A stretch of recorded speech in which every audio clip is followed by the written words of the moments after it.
os participantes. Estou vendo gente de longe, carinhas que há muito tempo eu não via. Então, assim, muito feliz de reencontrá-los aqui, nem que seja virtualmente.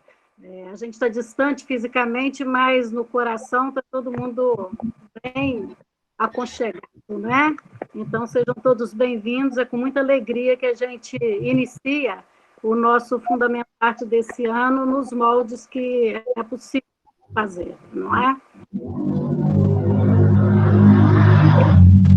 Eu vou iniciar com um verso para já passar a palavra para o Darlan. Hoje o nosso encontro é com o Darlan. Ano passado nós tivemos um encontro com ele, em dezembro, presencial em nossa escola, e agora a gente vai dar continuidade aqui dessa forma que é possível. Mas antes de passar a palavra para ele, eu vou falar um verso que ele nos inspire para o nosso estudo de hoje. Eu trago serenidade em mim. Em mim mesmo, eu trago as forças que me fortalecem. Quero preencher-me com o calor dessas forças. Quero permear-me com o poder de minha vontade.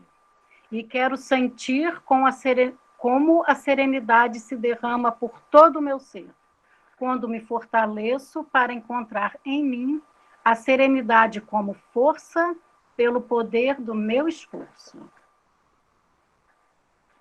Gisele, você ainda quer falar sobre as perguntas antes de passar para o Darlan? Isso, quero sim.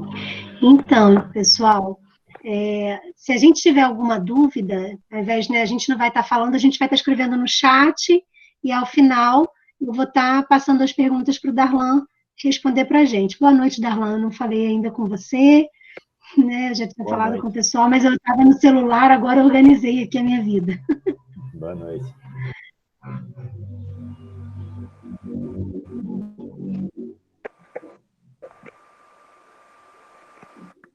Nosso tema de hoje, então, o nosso tema de hoje, a gente vai continuar falando sobre temperamentos, né? Darlan finalizou no ano passado, né, Darlan, o nosso encontro, trazendo um pouco sobre isso, e hoje ele vai continuar falando desse tema para a gente. Um pouquinho de você, Darlan, para quem não conhece, não sei se tem alguém que não te conheça, né? Só umas carinhas conhecidas aí. Então, podemos começar? Podemos sim. Me dá só uma orientada em termos de tempo. A expectativa é que a gente fale o quê? 1 hora, 50 minutos e faça um intervalo? Como é que vai ser? Então, a gente tem tentado fazer 1 hora, 1h30 e fazer 30 minutos de perguntas. A gente tem feito direto. Você prefere fazer um intervalo? Não, de jeito nenhum. É só para saber do jeito que você quer fazer. Uhum. Mas eu acho que a gente fala em 1 hora e passa para as perguntas. Isso. Pode ser também. Pode ser também.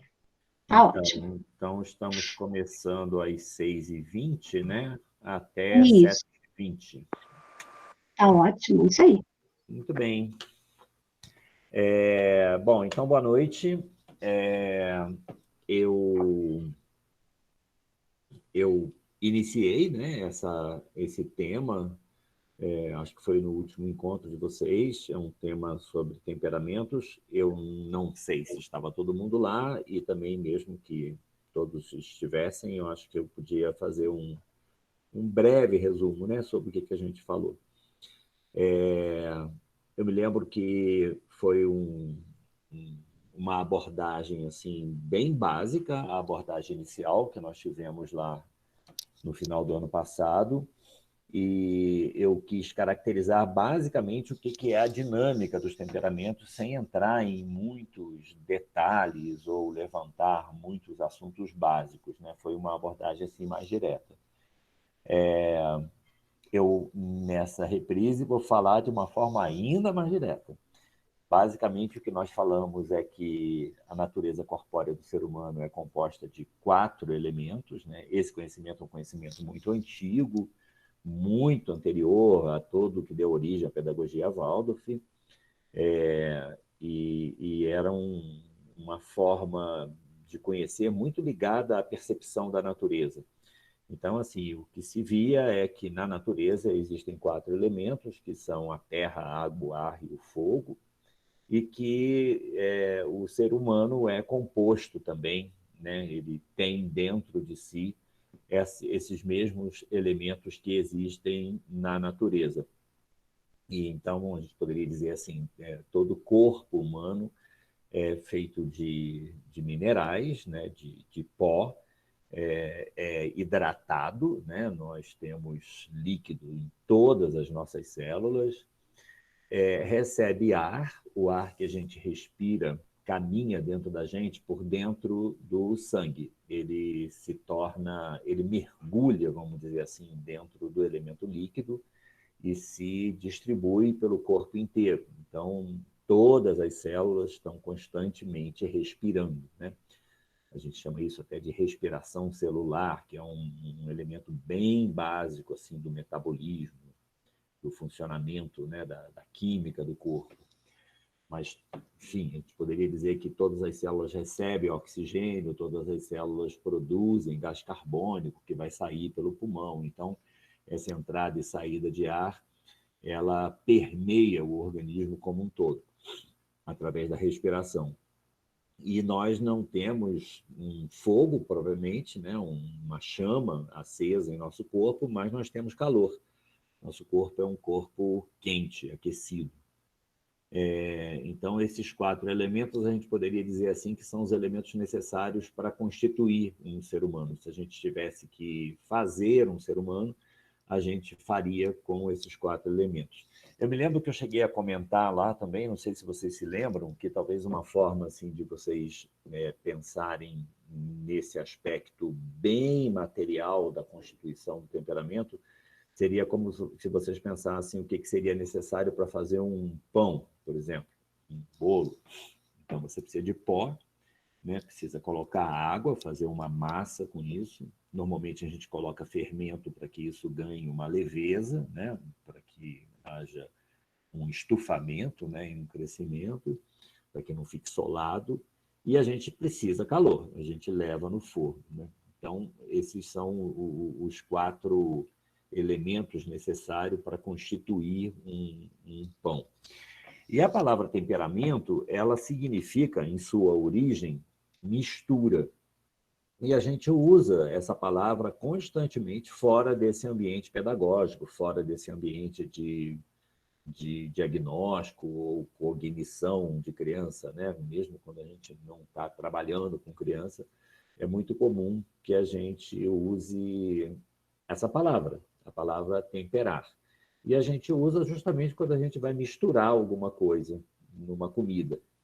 Então, temperar é misturar. E a gente poderia pensar na primeira grande mistura, que é a mistura de terra, água, ar e fogo, ou a mistura de pó, né, trigo, água, fermento e calor, né? Tudo fica junto, fica misturado. Bem, a questão fundamental é que nenhuma pessoa do mundo tem esses 4 elementos misturados por igual. Tem pessoas que têm um pouco mais de pó, né, que seria o elemento terra, pessoas que têm um pouco mais de água, que seria o elemento ar, pessoas que têm um pouco mais de ar e pessoas que têm um pouco mais de calor.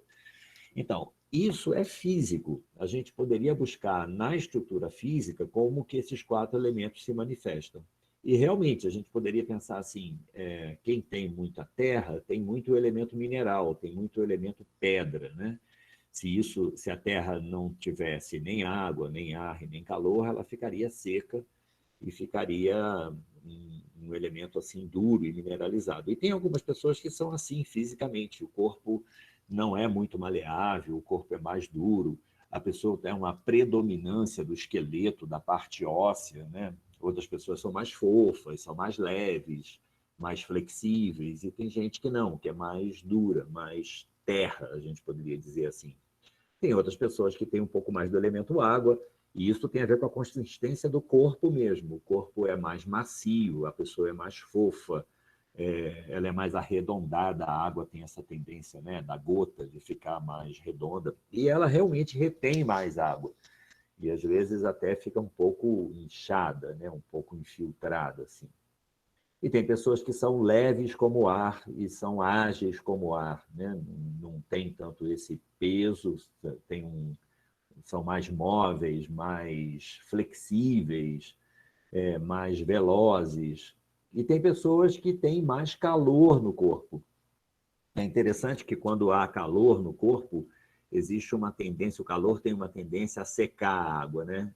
Então, quando a pessoa tem muito calor no corpo, a pessoa tende, assim, forçosamente, a ser um pouco menor. As pessoas que são muito compridas, elas não são muito quentes. E as pessoas que são mais, vamos dizer, compactas ou baixas em termos de estatura, elas estão todas as partes do corpo dessas pessoas estão mais perto do coração. Então, essas pessoas são mais quentinhas, né? Então, tem um aspecto físico e a gente falou um pouco sobre isso na última aula. E, além do aspecto físico, existe também uma importação para dentro do corpo das características dos 4 elementos. Não é só que vem a terra, vem as características da terra. Não é só que vem a água, vem as características da água. Também não é só que vem o ar, vem as características do ar. E essas características são características que não são o aspecto físico, né?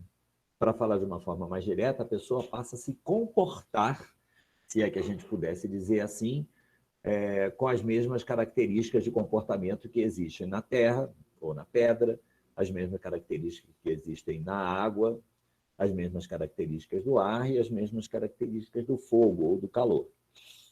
Então, assim, todas essas tendências se caracterizam como temperos de pessoas.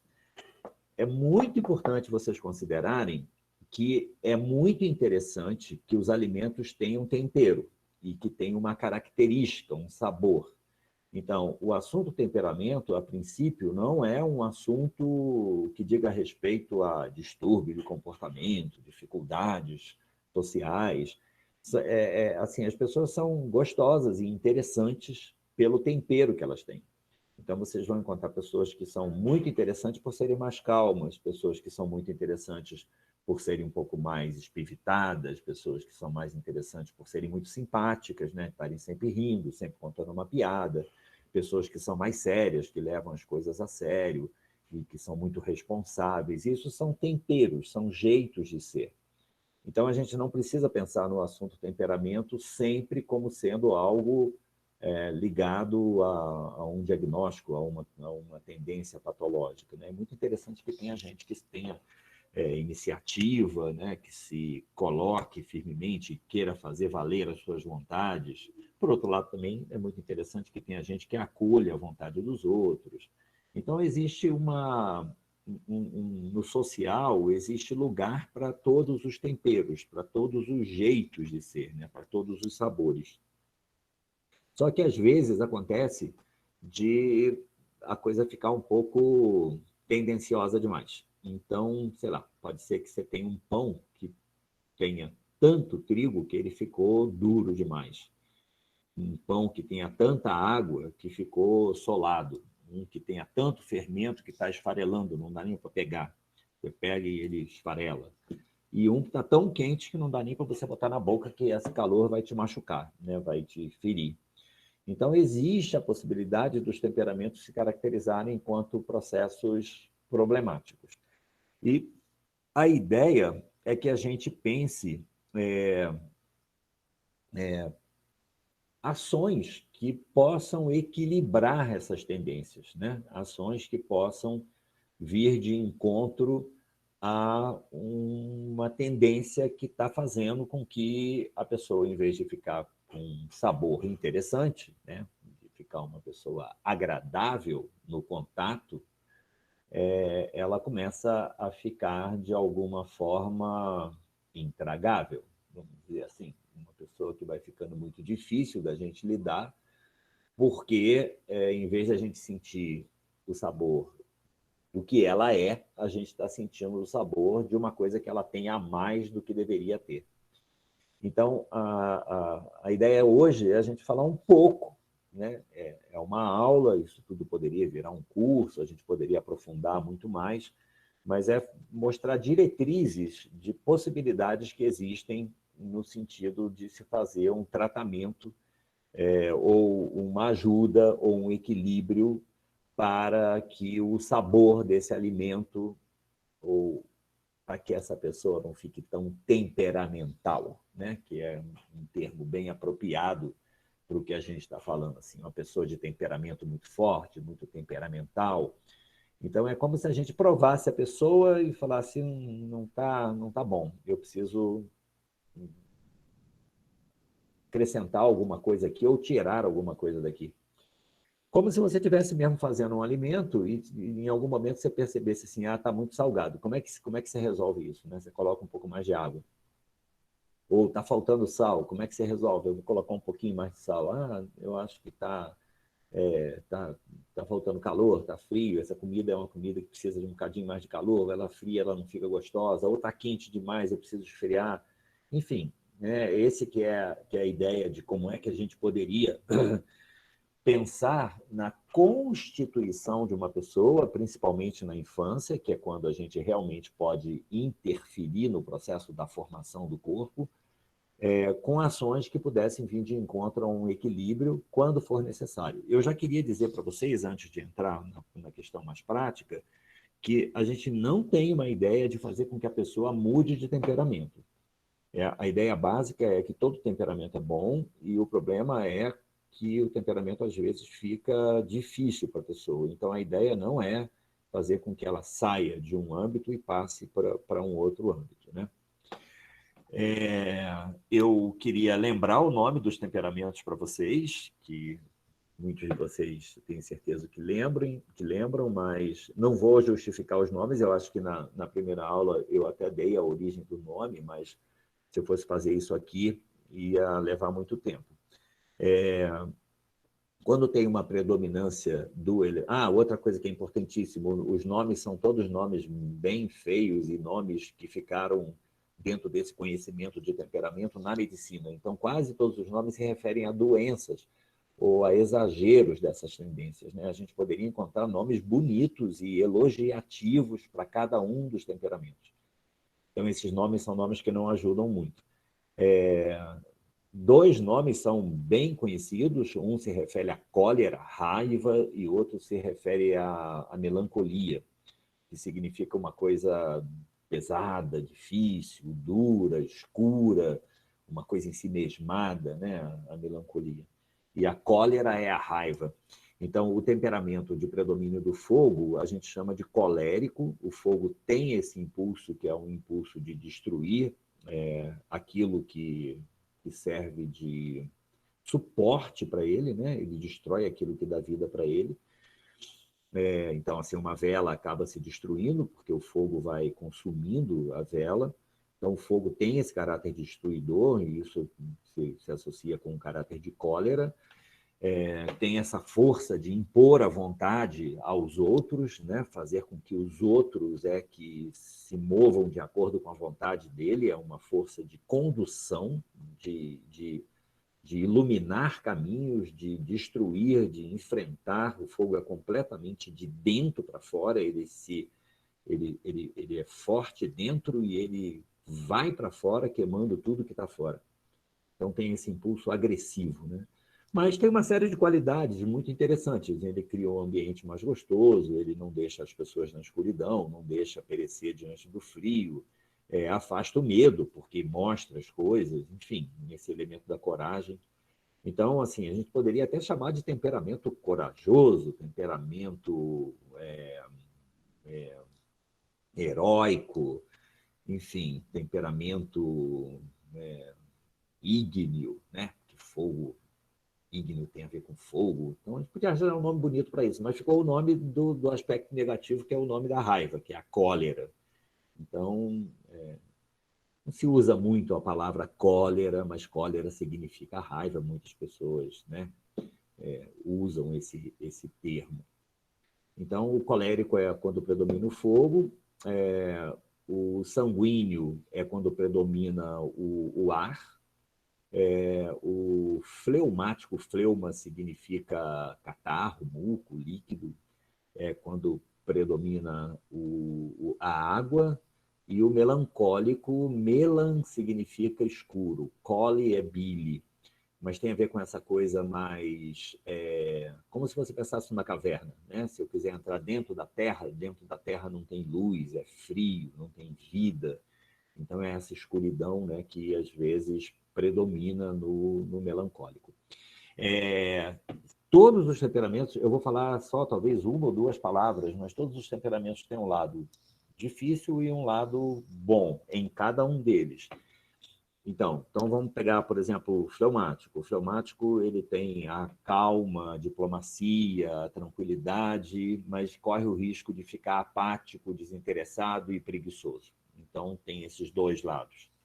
O sanguíneo é alegre, divertido, descontraído, mas ele tem muito interesse por tudo e ele tem uma dificuldade de se fixar em cada coisa que ele se interessa. Então, ele pode se tornar muito inconstante, né? Ele começa muitas coisas muito entusiasmado, mas não dá prosseguimento às coisas.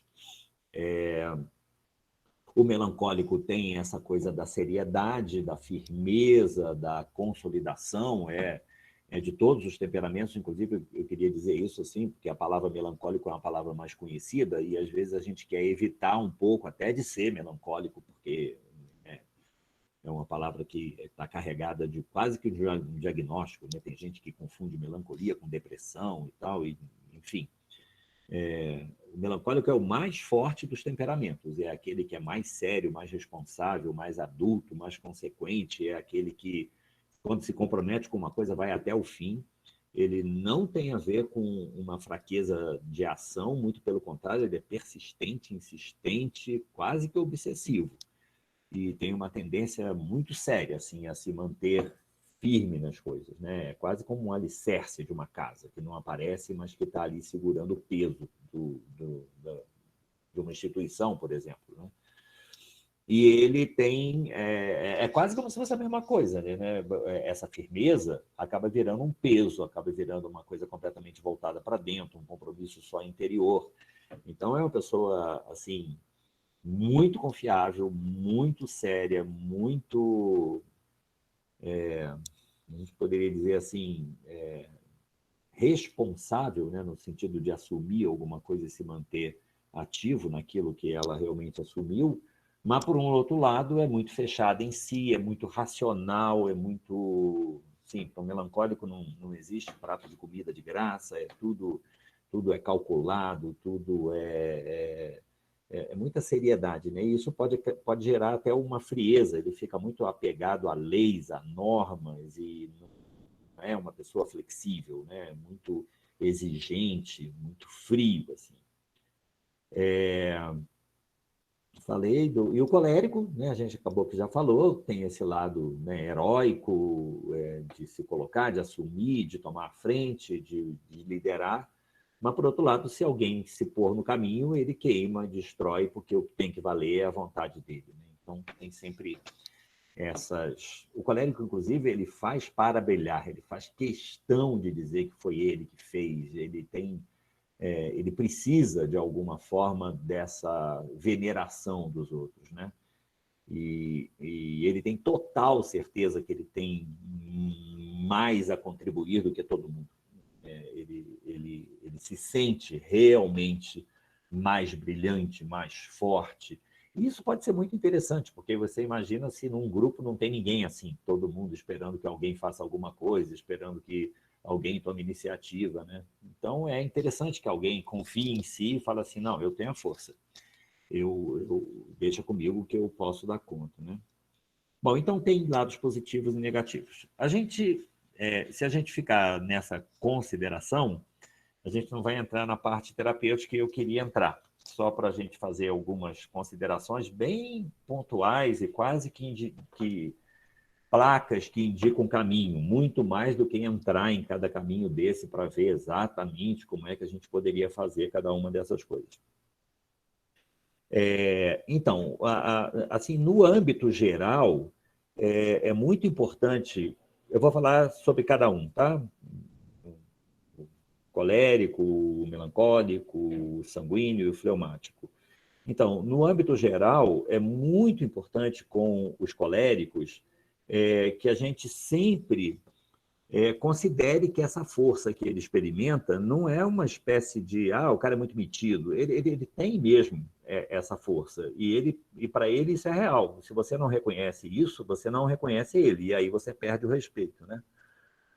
Então, é muito importante que a gente, enquanto educador, tenha uma postura de reconhecimento dessa força e também entenda que ele só vai respeitar a gente se a gente, de alguma forma, for digno do respeito de alguém que é um herói.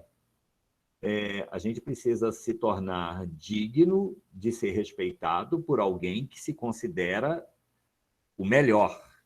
Ou seja, é muito importante que a gente se coloque do lado da criança colérica.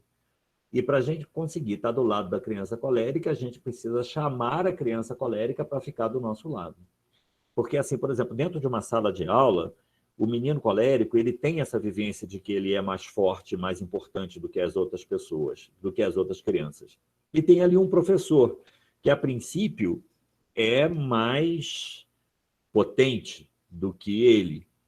Então, o que vai deixar ele realmente do lado do professor é o professor identificar que ele é o mais potente dos meninos. Ou não precisa ser o mais potente dos meninos, mas vamos supor que tenha 4, 5 coléricos. A conversa com esses meninos tem que ser no sentido assim, olha, vocês são fortes, eu sou a referência de força da turma e eu quero vocês do meu lado. Que aí o menino vai perceber assim, nossa, esse cara, ele já começa a ser herói, já começa a ser forte pela capacidade que ele tem de perceber que eu sou diferente, que eu sou mais forte. Né? Então é quase como se fosse um pacto entre os fortes. Né? Mas assim, o próprio professor precisa saber que ele precisa nutrir diante desse menino um papel de herói. Ele não pode fraquejar com isso. E se o professor não for herói, o professor precisa saber que ele é um artista. Ele tem que fazer papel daquilo que a criança precisa. Então, ele precisa parecer forte, ele precisa parecer que tem iniciativa, ele não pode vacilar, ele tem que tomar posturas que são posturas de líder, porque se ele vacilar com isso, o colérico vai olhar para ele e vai ver que eu sou melhor do que esse professor. Então, isso tira completamente a autoridade do professor. É uma coisa meio, eu vou falar uma palavra aqui que não é muito boa, principalmente no ambiente de pedagogia, Waldorf, mas é uma coisa meio de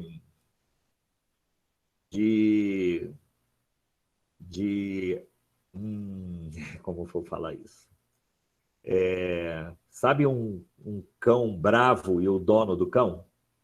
É quem manda. E quem manda é quem reconhece que o cão é bravo. E para isso eu preciso ser mais bravo ou tão bravo quanto o cão. Dá para entender? Então tem uma coisa aqui que é bem importante da questão assim, são duas feras e a fera adulta tem que ser mais forte do que a fera criança. Né? Um tem que conduzir o outro. Então, por exemplo, para professores que são muito pouco coléricos, né? Que são muito simpáticos, muito calmos, muito quietos, pode ser um problema para lidar com essas crianças. Então, o professor precisa saber que esse garoto precisa de um papel que é um papel mais ativo. Né?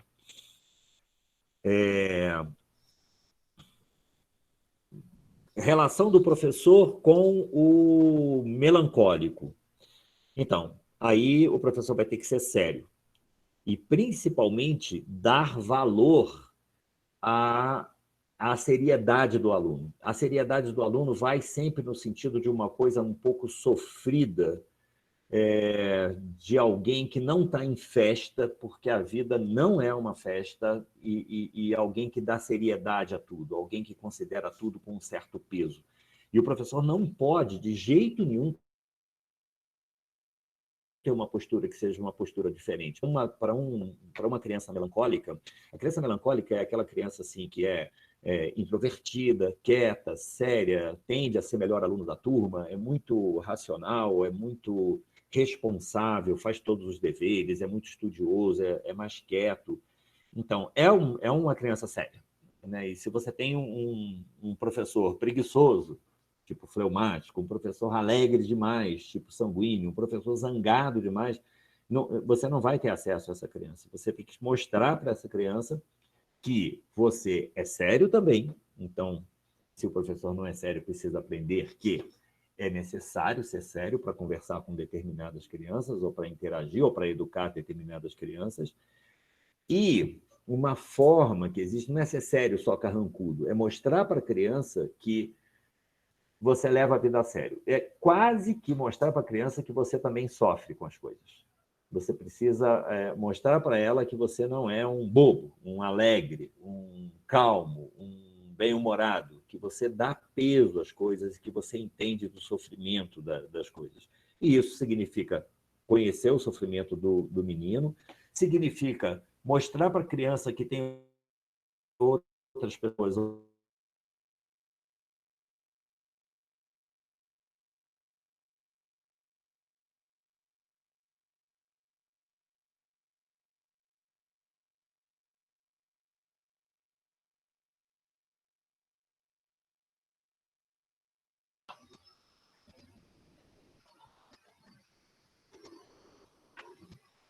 Acho que o Darlan caiu, né?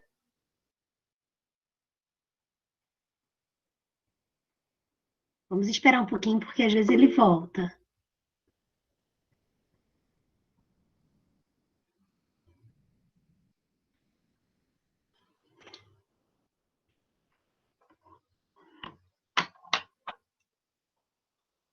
Espera aí que eu vou ver com ele aqui.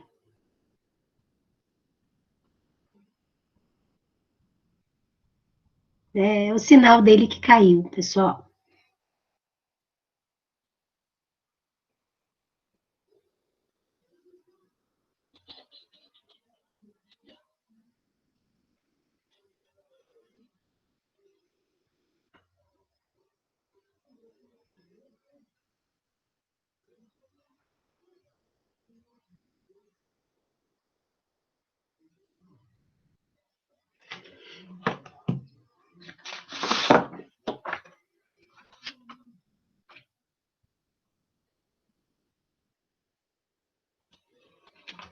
Enquanto ele não chega, acho que eu vou aproveitar para dar os avisos, que a gente não perde tempo, né? O tempo dele depois.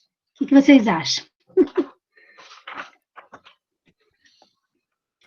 Tudo bem, gente. Pelo menos a gente aproveita, né, o tempo. Isso, que a gente também não ocupa o tempo dele depois. Vamos esperar que ele vai voltar. Aparecida, você pode tentar falar com ele, por favor? Então, E com qual ele é o formato do Tá? WhatsApp? Estou aqui falando Tá bom, com obrigada. ele. Obrigada. Como a gente está vivendo, né, um formato diferenciado, né, nesse ano de 2020, nós vamos ter 10 encontros com uma carga horária menor, né, que são 2 horas por encontro online que a gente vai ter, e para aqueles que desejam participar de todos e vão querer o certificado, a gente também tem um tempinho em casa, né? Então, a gente está solicitando que vocês, caso vocês desejem participar de todos, que é o que eu desejo para vocês, é que participem, é que preencham o formulário Google, que o Johnson até já colocou no chat, né? Mas também vai ficar gravado. Também depois a gente vai passar os nossos contatos para que vocês possam entrar em contato, porque a partir desse formulário a gente vai fazer um contato de um grupo de WhatsApp, e aí vai ter uma tarefinha para completar essa carga horária. A nossa intenção é fazer 30 horas, como a gente fez nos outros, né? Só que como é menor, a gente vai ter uma quantidade maior de encontros. E como é online, a gente está, assim, muito feliz com o atendimento que a gente está tendo, né? Está alcançando muita gente, né?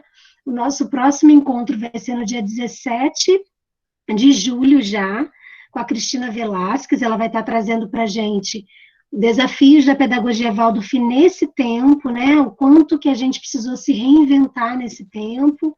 Ela vai estar falando um pouquinho para a gente sobre isso. A gente também vai ter... uma live lá da escola dela. Vou pedir só para desligar o microfone, por favor. Alguém, eu não estou conseguindo ver quem. Obrigada. Para a gente não interromper. Então, precisa preencher o formulário para o certificado.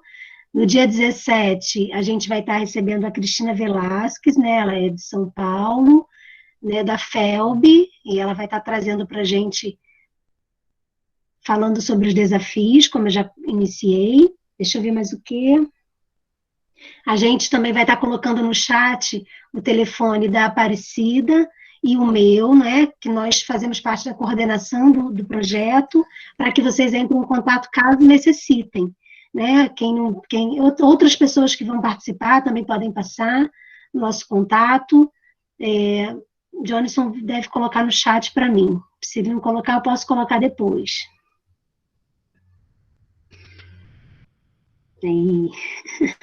Ele é rápido, ó.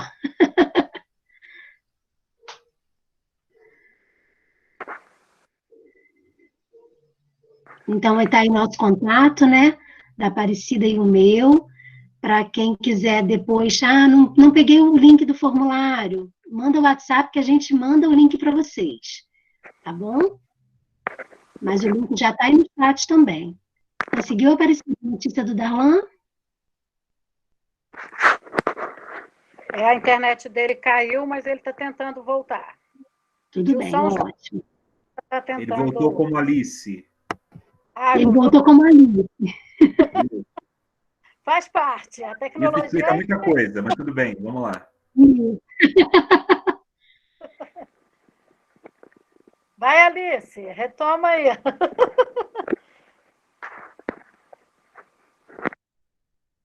Nada como filho para resolver o problema.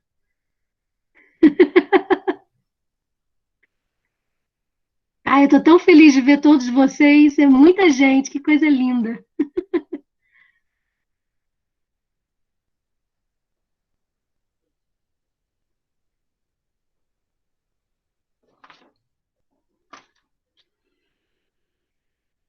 Enquanto ele vai retomando, os avisos que eu tinha são esses, então a gente já inverteu, tá?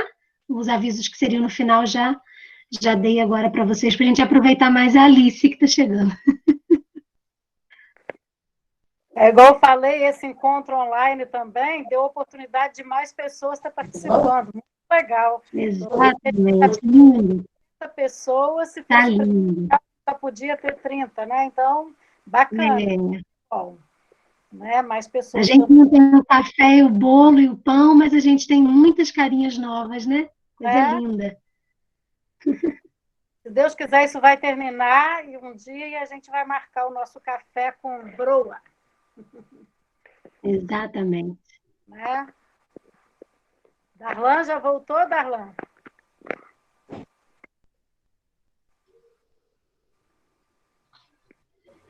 Deixa eu ver um pouquinho o chat aqui, vamos ver o que tem.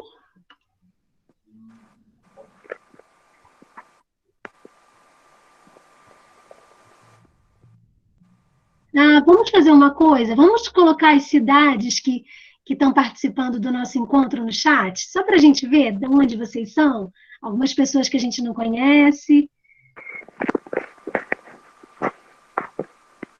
Acho que vai ser bacana a gente ter aqui. Isso, bacana. Boa ideia. Uau, João Pessoa, que lindo! Que legal, gente. Coisa boa. Na Minas Gerais. Diamantina, olha, Cordeiro. Nova Lima. Nova Lima. Que lindo, gente. Petrópolis. Pessoal de Cecília Meireles, bacana. Que bom. Pessoal do Vale de Luz, Nova Friburgo. Quanta gente. Ouro Verde também, olha, no Instituto Ouro Verde, Minas Gerais, que lindo. Jardim Bem-te-Ver. Que coisa linda, que lindo. Nossa, muito lindo. É. O Roberto falou também que está aprendendo a lidar com as crianças em casa. É verdade, Roberto? Como que ajuda, né? Como mãe e pai, a gente sempre precisa aprender mais, né? Tadinha, Abraços para você também. que bacana, quanta gente, que bacana. Oi, vocês estão me ouvindo? Opa, Estamos sim, João. Estão me ouvindo? sim, Darlan, Estamos sim. estamos Alô? ouvindo. Estamos ouvindo. Estamos te ouvindo. Estamos te vendo também. Eu tentei conectar pelo celular da minha filha, pelo laptop. Acho que vai precisar aumentar um pouquinho seu áudio. Está muito baixinho. Espera aí. Eu preciso aumentar o áudio aqui. Isso. Espera aí. Como é que tá agora? Tá bem? Tá bom. Agora melhorou. Então tá. Tá. Bem, então, desculpa, eu não sei o que houve aqui, mas rompeu. Imagina. Então, eu estava falando sobre a atitude do professor, né? A atitude do professor com a criança colérica. Tem alguém com... eu acho que fechou. A gente falou da postura diante da criança colérica, depois um pouquinho sobre a postura diante da criança melancólica. Então, com a criança fleumática, o professor precisa se mostrar calmo. Tem uma coisa aí um pouco de você ir lá onde a criança está, né? Ter seriedade com o melancólico, ter uma postura forte e heróica com o colérico. E você precisa ser forte, precisa ter clareza, mas de uma forma calma, sem se exasperar. Tem um aspecto super importante no fleumático, que essas crianças são crianças que tendem a ser muito bem-humoradas e tendem a não levar as coisas muito a sério. Então, a forma... E são calmas, né? São muito tranquilas. Tem que ser uma abordagem sempre com um bom humor e de uma forma assim que você... não é um bom humor que seria o bom humor do sanguíneo. O bom humor do sanguíneo é uma alegria, uma coisa mais quase que propor algo brincando, né? Aqui não, tem que ser uma coisa mais tranquila, mas mais bem-humorada. É muito importante com a criança, talvez isso é até uma dica, assim, realmente que o professor precisa saber. Essas crianças fleumáticas, elas são muito afetivas, elas se vinculam, têm um vínculo muito forte com alguma outra criança, mas normalmente não com muitas. É bem típico que elas tenham um ou dois grandes amigos.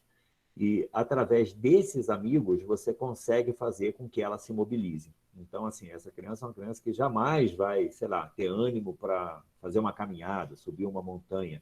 Mas se o amigo for, ele vai. Então, você precisa... Tem uma tendência muito grande a se acomodar, né? E precisa de calma, paciência e perseverança para que ele se desacomode, né? Então, não adianta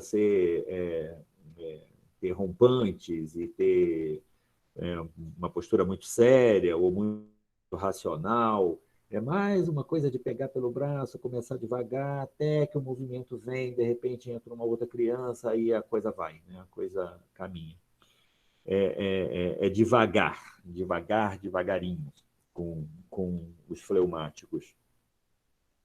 É muito importante, no caso dos sanguíneos, você criar um vínculo afetivo. É incrível que o sanguíneo, com toda essa alegria, com toda essa festa, ele vai ter uma dificuldade enorme com o vínculo afetivo. Ele está sempre interessado em outra coisa, sempre ligado em fazer outra coisa, muito curioso, muito motivado, mas isso não faz com que ele se vincule. Ele vai ter sempre uma dificuldade de criar laços de afetividade e que sejam firmes e que tenham peso.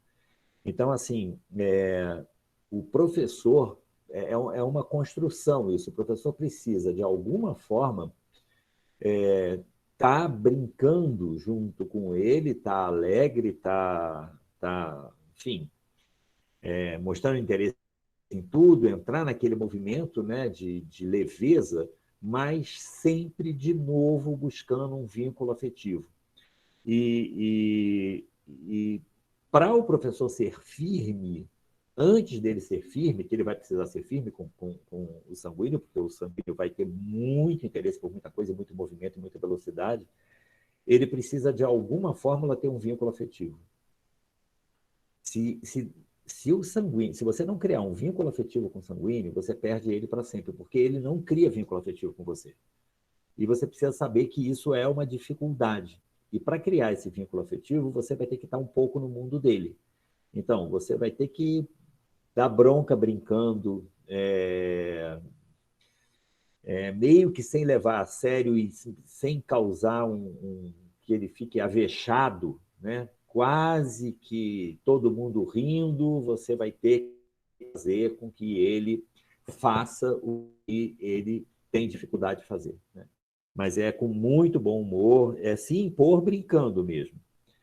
Uma outra coisa que é muito importante com o sanguíneo é gastar essa sanguinidade dele, né? Então, ele tem dificuldade de se fixar. Então, é muito interessante que você crie artificialmente uma situação onde você tire ele de uma coisa interessante antes dele sair.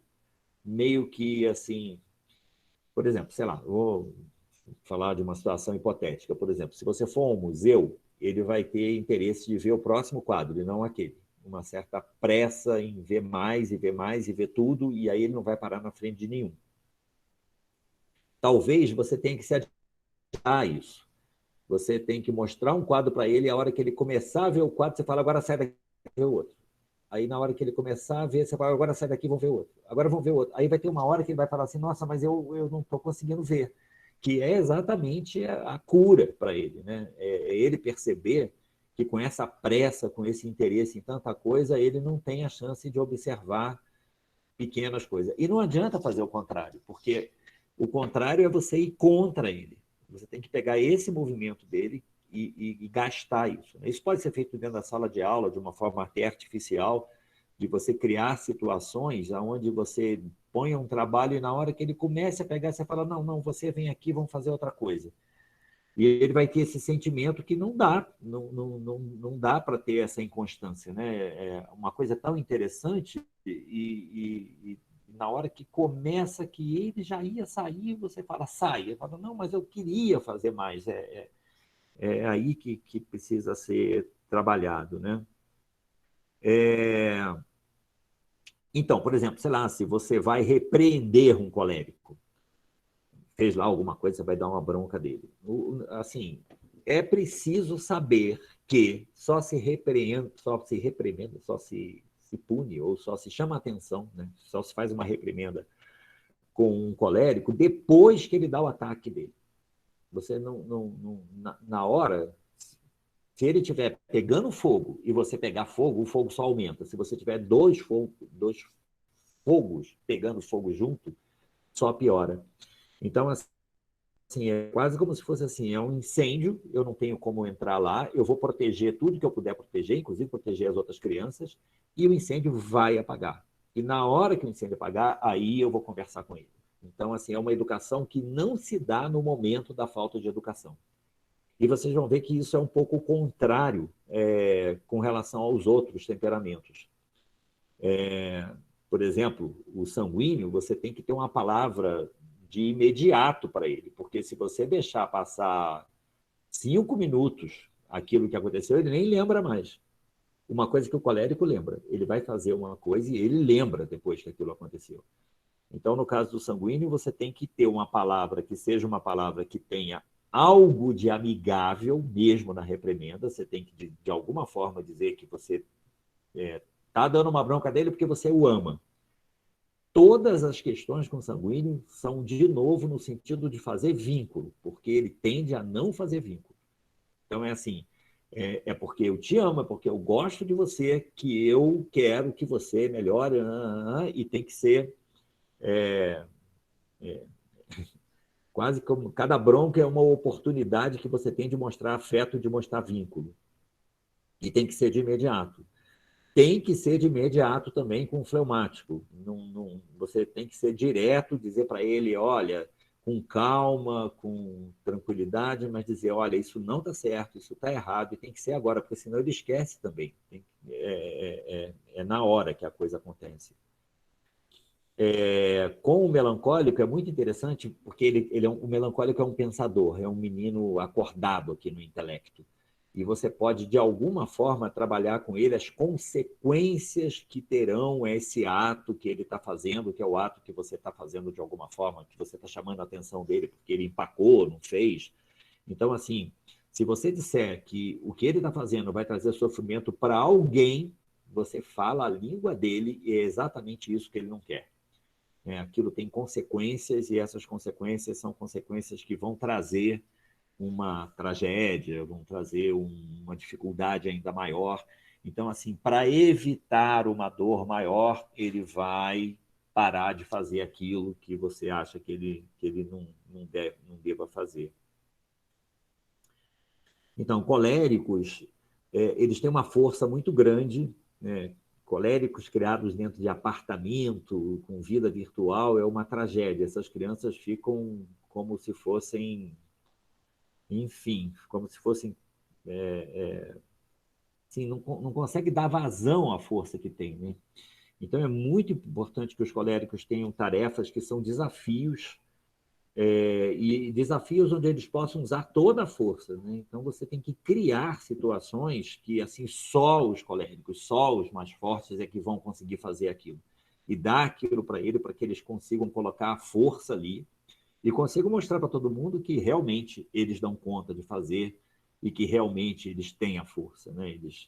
Se você não usar a força deles de uma forma útil, numa espécie de trabalho, numa espécie de colaboração, essa força vai para outro canto e vai ficar sem controle, né? É uma coisa muito importante, eu já tinha falado um pouquinho aqui, mas a gente interrompeu. É muito importante que o professor coloque o colérico do lado dele, literalmente peça ajuda.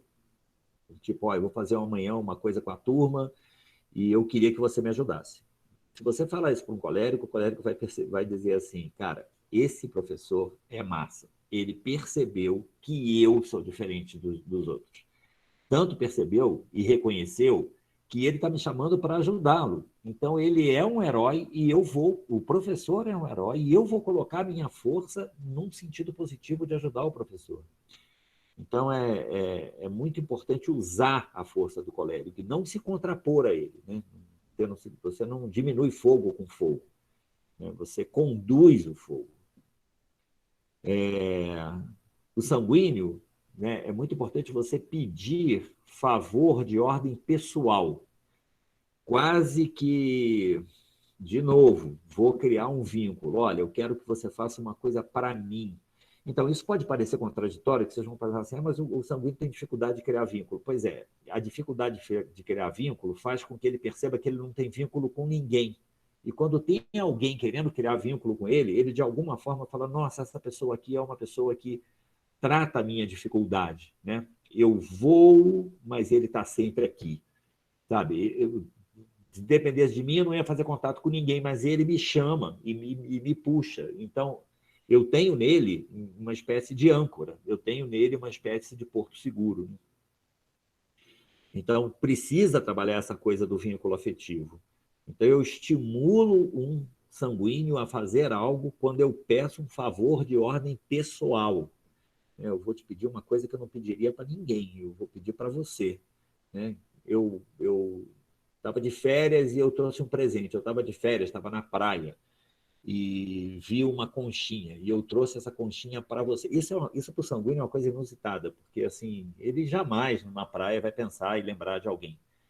E quando alguém faz isso dá um peso para ele, né? Isso cria um elo de respeito por aquela relação. Bom, enfim, a gente falou um pouquinho sobre isso.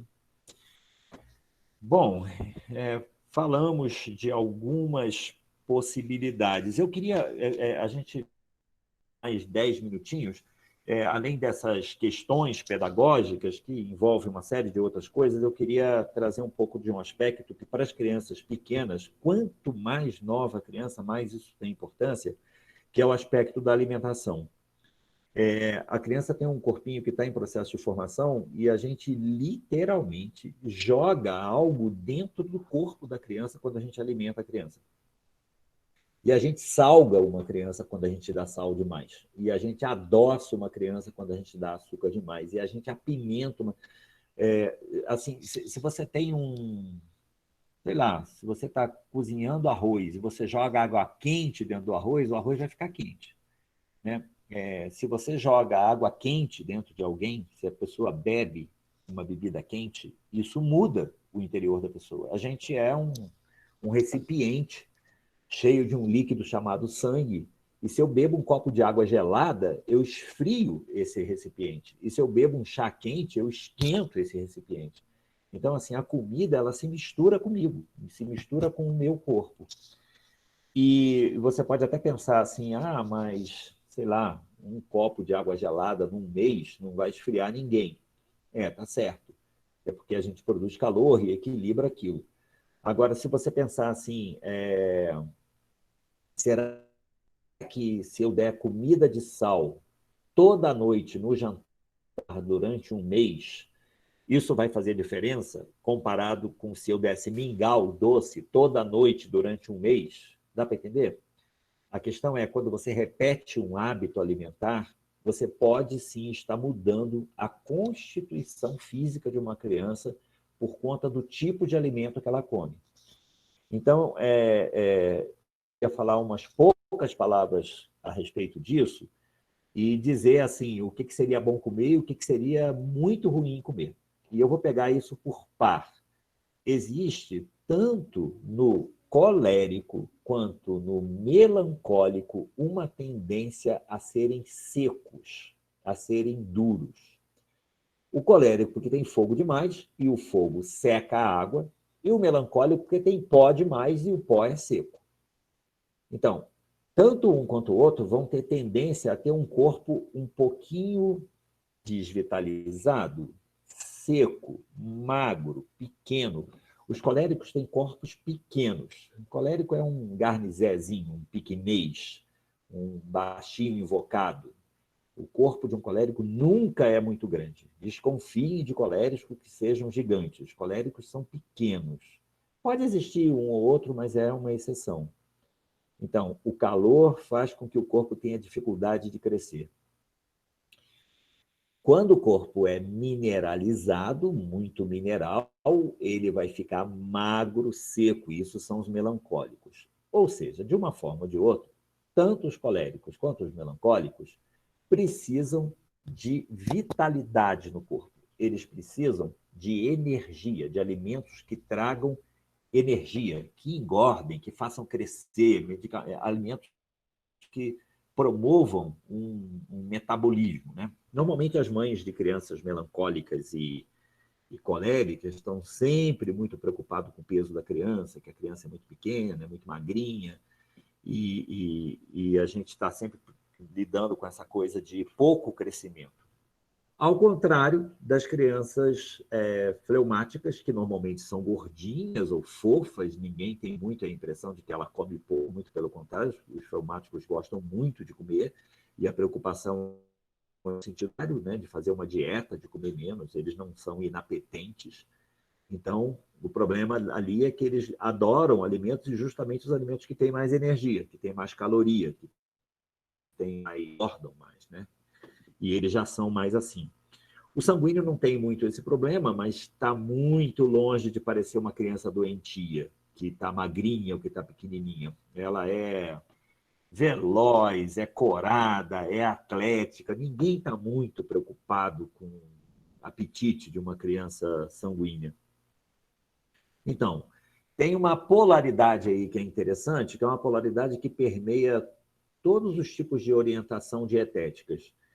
Assim, numa planta, a raiz é a parte que está mais rica em sal, em sais minerais, em substâncias que têm um aspecto salino. E ela está presa na terra, a raiz. E na parte de cima da planta, lá na pontinha, tem a flor e o fruto. E o fruto é tão mais doce quanto mais sol houver. Então, assim, o açúcar ele é criado dentro da planta por uma ação do sol, que é uma força que está no céu. E a raiz ela é estruturada na planta por uma força que está na terra, que são os sais minerais da terra, são os sais da terra, estão na raiz. Então, a gente come essas substâncias purificadas, o açúcar e o sal. São duas substâncias cristais, brancas, e que uma tem muita energia, que é o açúcar, tem caloria e engorda, e que outra não tem energia nenhuma. É puramente seca e dura e leva a um processo de cristalização, que é o sal de cozinha. Tem mais sais nas raízes e tem mais açúcares nas frutas. Tem exceções nos dois lados, mas a gente usa isso um pouco como um direcionamento. De uma forma muito direta, o que a gente faz é evitar que os melancólicos e os coléricos comam comida com muito sal.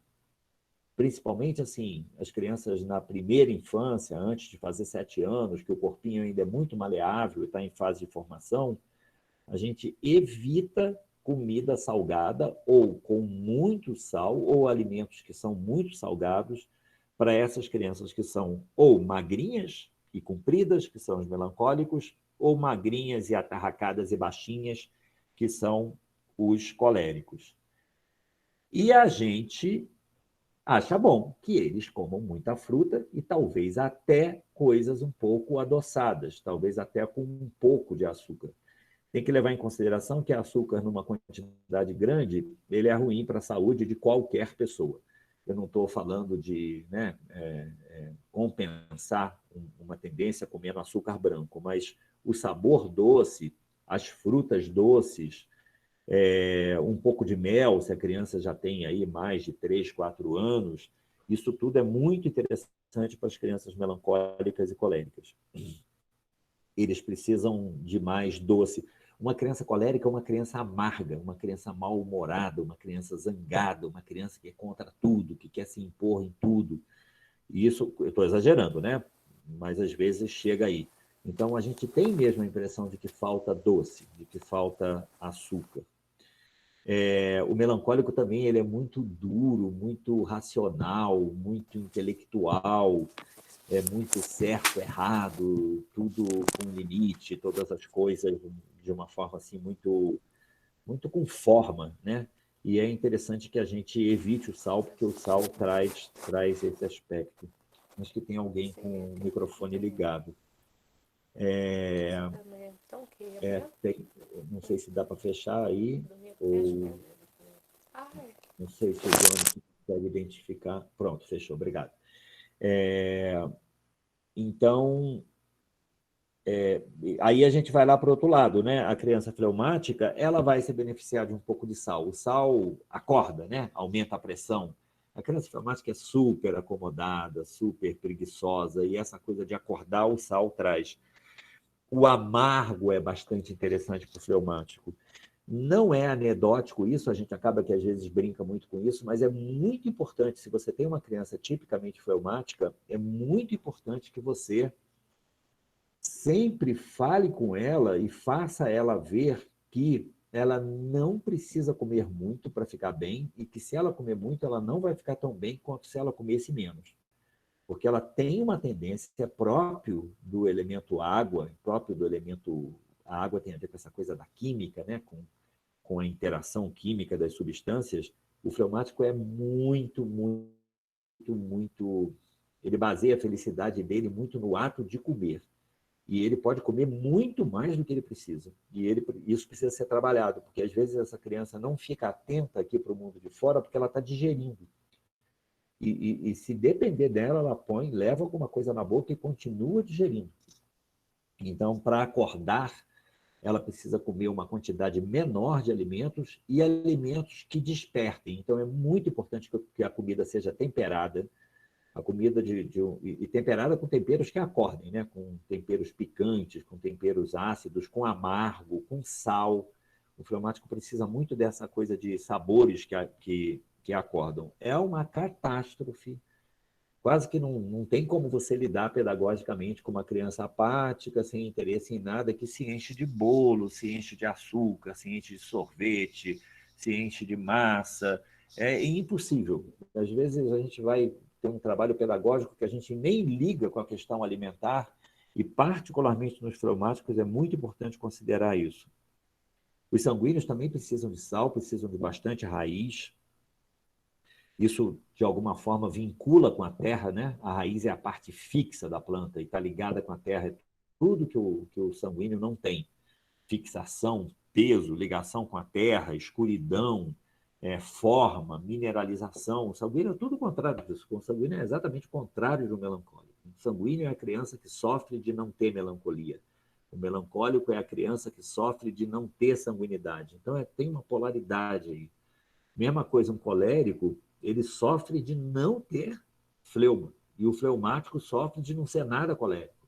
Então, um é agressivo, o outro é apático.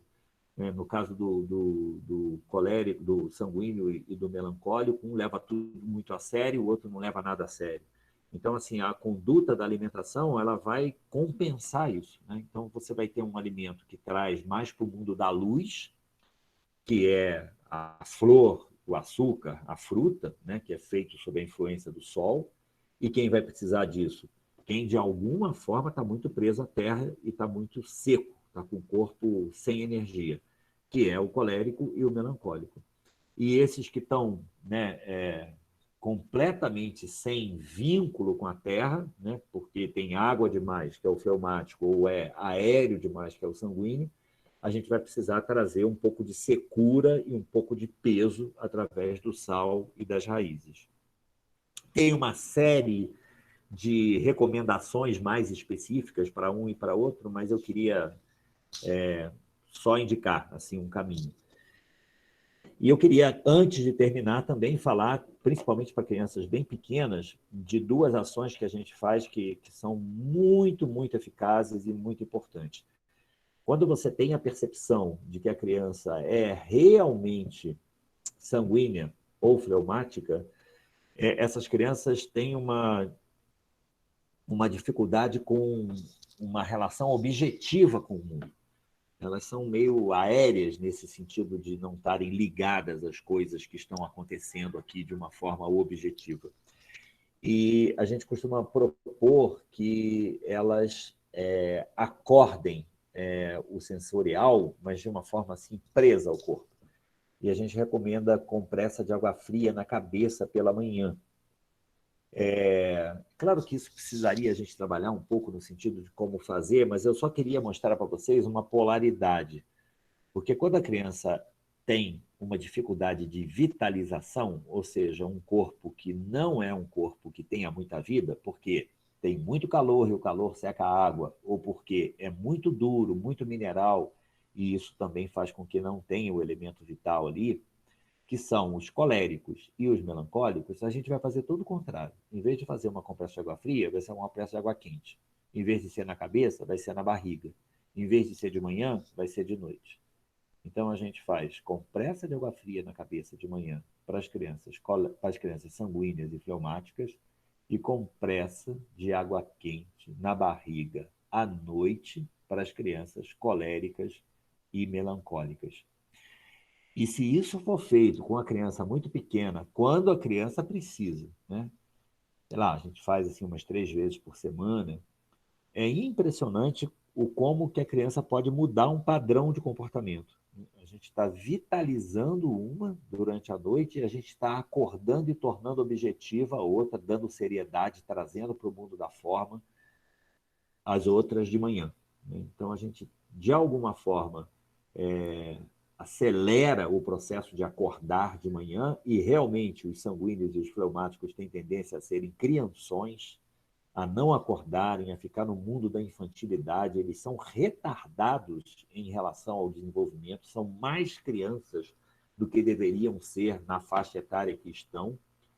E, por outro lado, eu vou fazer com que os coléricos e os melancólicos, que são mais, sempre têm essa tendência a serem mais precoces, mais adultos, mais sabichões ou mais poderosos, né? Mais sabichões os melancólicos e mais poderosos os coléricos, eu sempre vou, de alguma forma, propiciar mais sono, mais inconsciência, mais vida orgânica, fazendo isso através das compressas de água quente à noite.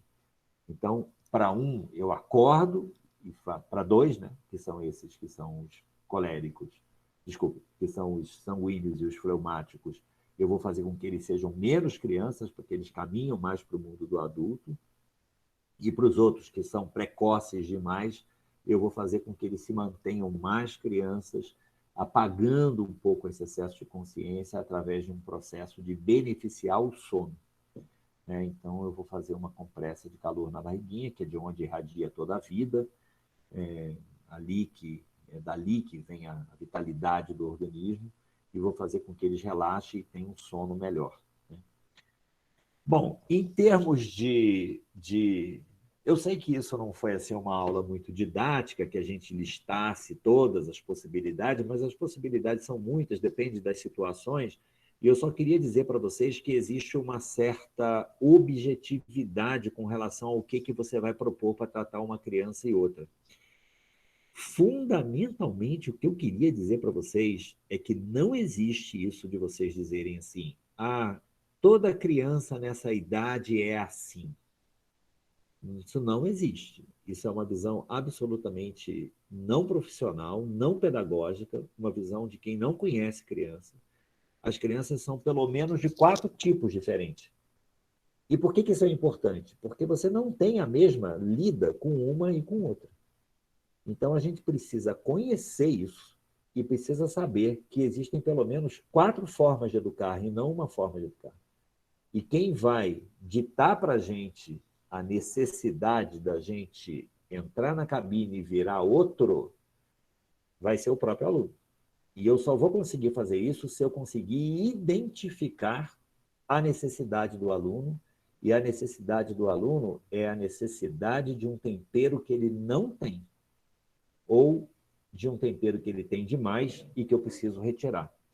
Então, eu preciso aprender a palatar crianças, e isso significa, não é simplesmente ver e achar uma gracinha, eu preciso ter um olhar que seja um olhar que identifique o que cada criança precisa, e eu preciso saber que para cada uma eu vou usar um processo diferente. Para cada uma eu vou ter que temperar de um jeito diferente. Então, tem uma especificidade na lida com as crianças. Não é só faixa etária, não é todo mundo está no 3º ano e a gente vai fazer tudo igual. O ideal seria até a gente arrumar a sala de aula por temperamento. A gente deveria colocar as crianças que tendem a um temperamento juntas e em partes separadas da turma. Então, as crianças fleumáticas e as crianças sanguíneas, elas deveriam ficar mais perto do professor, porque elas são mais dispersas. As crianças que são mais adultas, mais precoces, elas podem ficar mais afastadas do professor. Então, os melancólicos e os coléricos, eles podem ficar um pouco mais afastados do professor. Eu não vou botar numa janela crianças que são muito dispersas e extrovertidas. Então, crianças sanguíneas e coléricas, elas são muito interessadas em tudo. Eu não vou colocar na janela. Eu vou colocar onde não tem janela. E as crianças que são mais introvertidas, que são os fleumáticos e os melancólicos, eu vou colocar mais perto da janela. Então, isso é quase como se vocês pensassem que uma sala de aula é um coral. Não tem como o maestro ter um coral harmônico se ele não separar as vozes. Não tem como um professor ter uma sala de aula harmônica se ele não separar os temperamentos. Porque os comandos que vão ser dados são diferentes. E na hora que você estiver lidando com uma criança de um temperamento, seria interessante que as outras que têm mais ou menos o mesmo temperamento estivessem do lado e vendo, porque elas vão se beneficiar disso. Agora, se você tem as crianças espalhadas pelas turmas, de qualquer temperamento, qualquer jeito de ser, é como se você tivesse um coral onde todas as 4 vozes estão misturadas. Você não tem como dar comando, você não tem como ser maestro de indivíduos que estão separados pelo coral. Então, para isso, é importante conhecer temperamento. Porque se a gente não conhecer temperamento, a gente não conhece criança. E se a gente não conhece criança, a gente não tem como fazer uma lida que vá na direção da necessidade que aquela criança tem. Bom, eu acho que eu passei um pouquinho, 10 minutos, mas também a gente teve essa interrupção. Eu acho que a gente podia passar para as perguntas. Eu não sei se vocês já mandaram pelo site alguma pergunta, mas eu estou à disposição para a gente poder responder. Isso, tem uma pergunta aqui, Darlan, um instantinho só.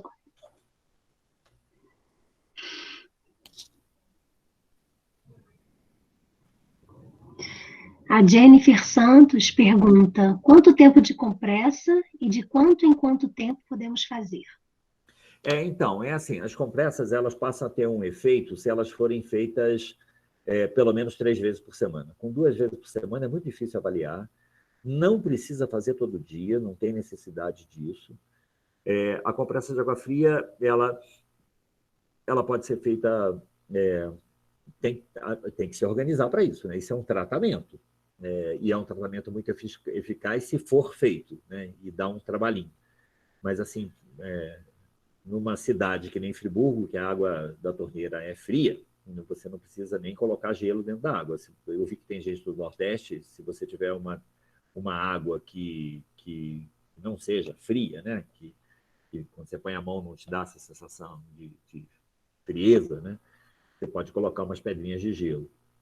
Tem que molhar uma toalha e torcer a toalha, e a criança coloca a toalha aqui na testa, pegando essa parte aqui que não tem cabelo, né?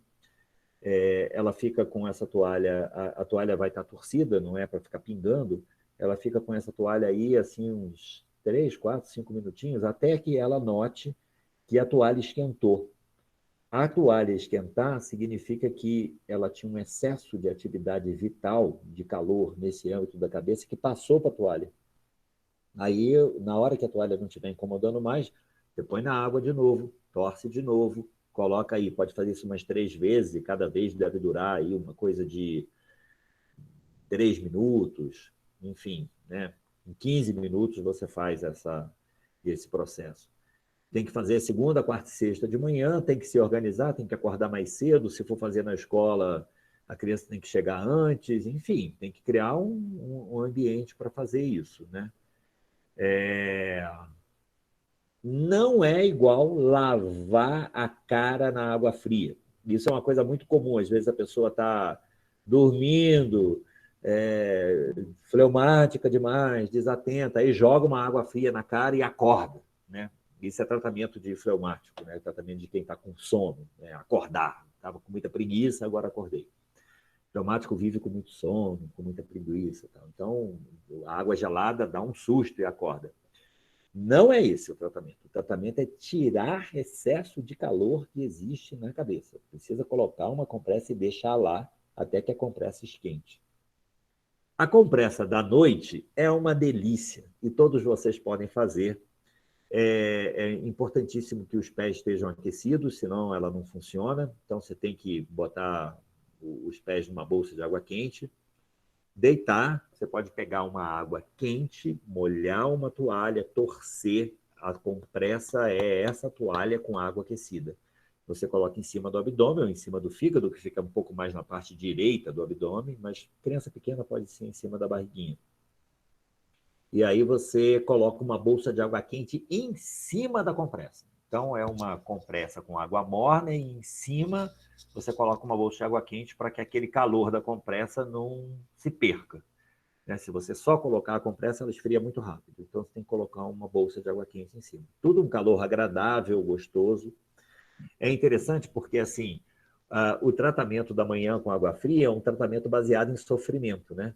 E você vai ver que sanguíneos e fleumáticos vivem num mundo de felicidade, de bom humor, e o que eles precisam é, de alguma forma, um sofrimentozinho para sentir o peso da vida.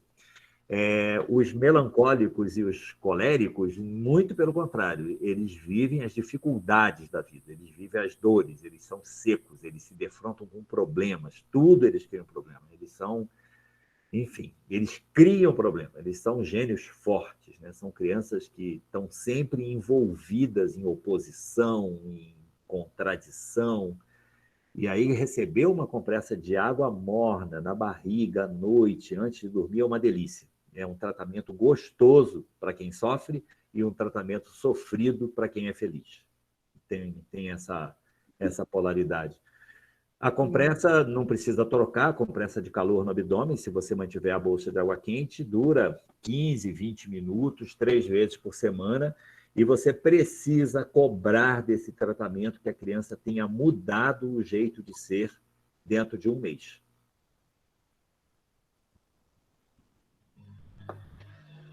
Tem outra pergunta. A Gleice pergunta se essas indicações, peraí que subiu, são para as crianças acima dos 7 anos, correto?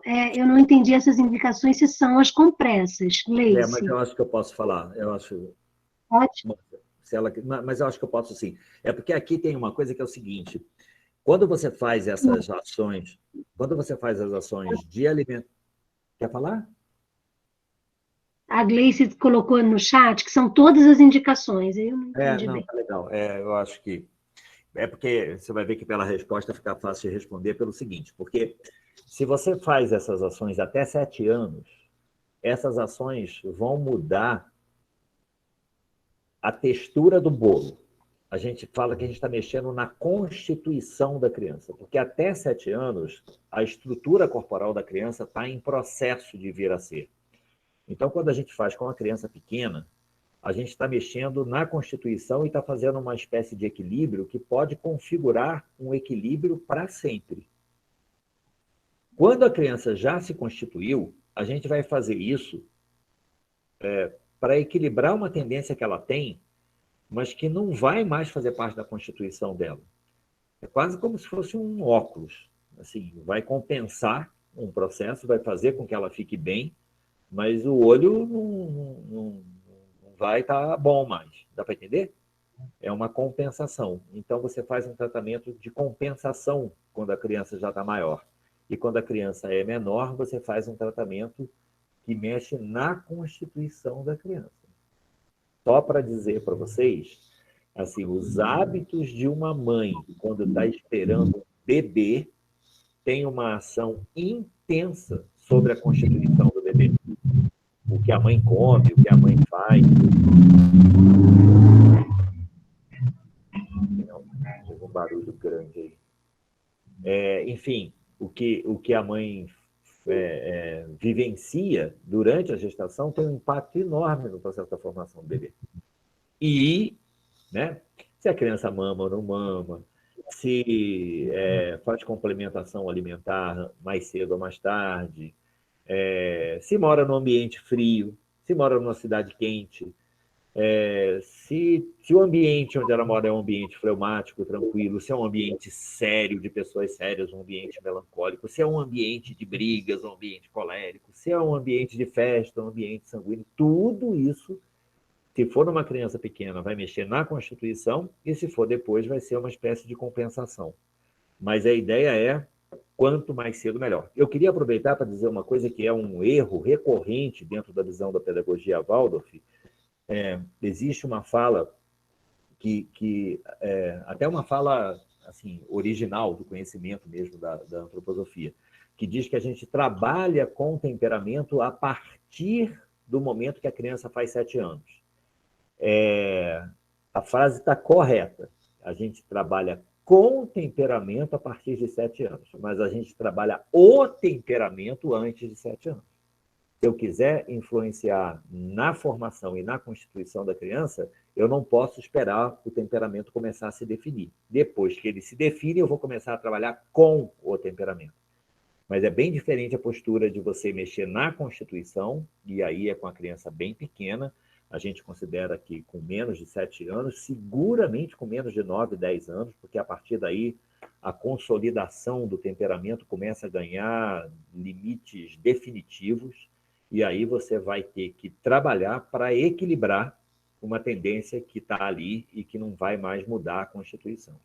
Quase como se fosse assim, ó, o pão já ficou pronto, mas agora eu vou colocar um orégano, vou colocar uma calabresa, vou colocar um bocadinho mais de açúcar. Eu posso mexer no sabor, mas a massa do pão mesmo, que é trigo, água, fermento e fogo, isso que é né, o que faz com que a comida seja pão, isso são nos primeiros anos de vida. Isso serve para os adolescentes? Tem uma pergunta. Serve. O que a gente acha assim, na medida que o corpo vai ganhando caráter de definição, e isso acontece mais ou menos aí com 16, 15, 16, 17 anos, o temperamento está consolidado. O temperamento que a pessoa tem aí vai ser para sempre. O que não significa que a pessoa vai ser vítima desse temperamento, né? Ela pode, ficando mais madura, lidar com a sua própria natureza de uma forma diferente, mas aquela natureza se configura mais ou menos aí na fase de adolescência e fica para sempre. Mas o que eu estou falando aqui de equilibrar tendências vale para sempre. Se você tem uma pessoa adulta, idosa, que é muito melancólica, ela tem que comer mais fruta e menos sal. Se você tem uma pessoa muito colérica, ela tem que fazer compressa de calor na barriga à noite, porque ela vai melhorar o fígado dela, né? Essas pessoas são pessoas biliosas, hepáticas, viscerais. Colérico tem um problema de fígado. É tudo amargo, né? A palavra cole significa bile.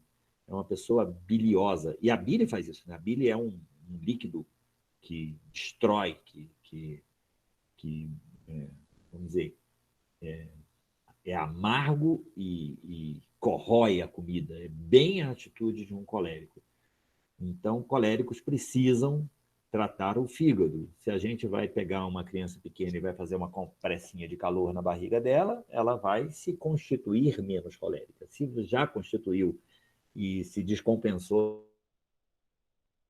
colérico demais hoje, esse tratamento é bastante eficaz. Não importa a idade.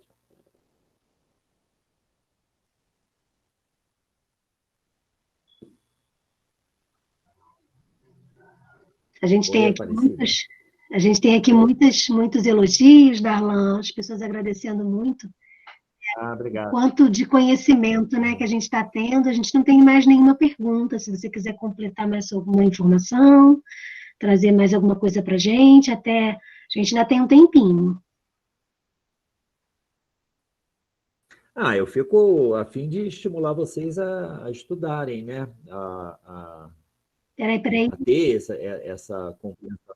Peraí que me disseram que tem perguntas acima. Peraí, rapidinho, Darlan. Deixa eu voltar aqui, então.